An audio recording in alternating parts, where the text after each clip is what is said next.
Hey, this is Rebecca Hart, nurse practitioner here at Faith, Hope, and Wellness, and this is our third talk regarding mast cell activation syndrome. And we will be talking about the treatment of mast cell this week. So, how can we treat mast cell? There is a several multifactorial approach to treating mast cell syndrome, one being a low histamine diet. So, different food have different histamine content. So this is where carnivore diet really shines because of the fact that as long as the meat is not leftover, it does not have a histamine content. Other foods high in histamine that you want to avoid, which we can do a whole nother separate talk about this, but just some big ones: bone broth, kombucha, anything that's fermented, potted meats, tomatoes.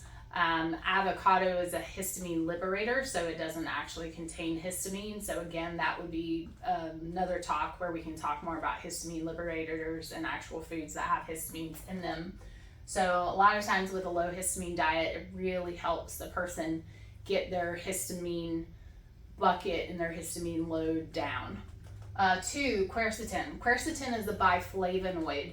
It comes from the flavorful colors on our food, such as apples. And so quercetin is biflavonoid, and it really helps lower mast cells in the body. 3 is DAO. We have talked about this. This is an enzyme that you create in your body, and it can also, for supplement reasons, they get it from a pig, and you can take it 15 minutes before your meal, and it helps lower histamines in mast cells. Again, we'll talk about number 6 here in a minute, which will go along with DAO as well. Number 4, H1 and H2 blockers. H1 histamine blockers, H2 histamine 2 blockers. So H1 blockers: Allegra, Zyrtec, Zysel, Claritin. H2 blockers: Pepcid or famotidine, Zantac, and used to be Tagamet.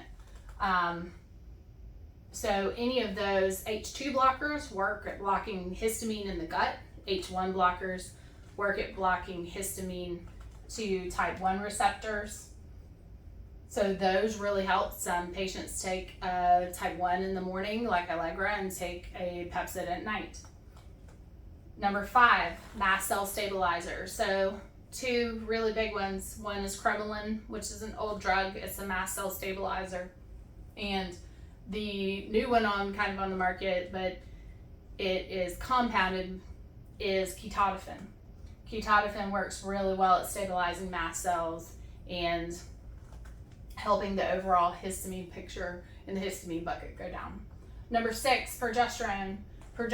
Love progesterone, hormone, women's hormone, also in men, but progesterone really helps upregulate DAO, which downregulates histamine. So progesterone, very, very important, especially ladies who are going through perimenopausal symptoms where they're estrogen dominant. Progesterone really shines. Number 7, limbic system, vagus system, nervous system training. So basically this is retraining, it's called neuroplasticity, but retraining the brain for the vagus response to calm down so you're not constantly in that fight or flight syndrome. So a lot of times limbic and vagus system training will help calm down mast cell. Number 8, PBZ. PBZ is an old actual H1 blocker. And so PBZ drops are in normal saline, and they actually work very well and very fast to stop a histamine flare. Number 9, vitamin C.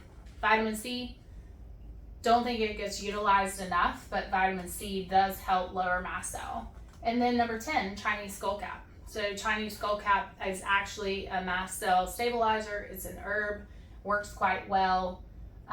Probably due to the fact too, which is interesting, is it also really helps with vector-borne illness as well, such as Lyme and Bartonella and all these other things, which again can be your root cause. So again, if you look back in the video last couple of weeks, we talked about what root causes of mast cell can be.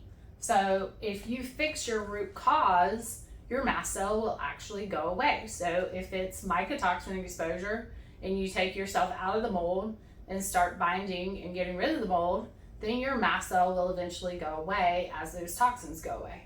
So the biggest thing is fixing your root cause.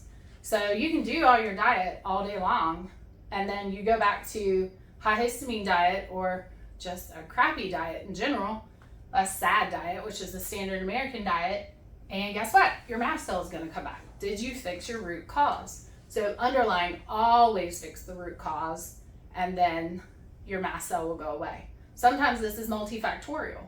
So it can be a number of issues that we talked about in our last teaching session. So hope this helps. Just different ways of treating mast cell activation syndrome, and we'll see y'all in a few weeks. Have a good day.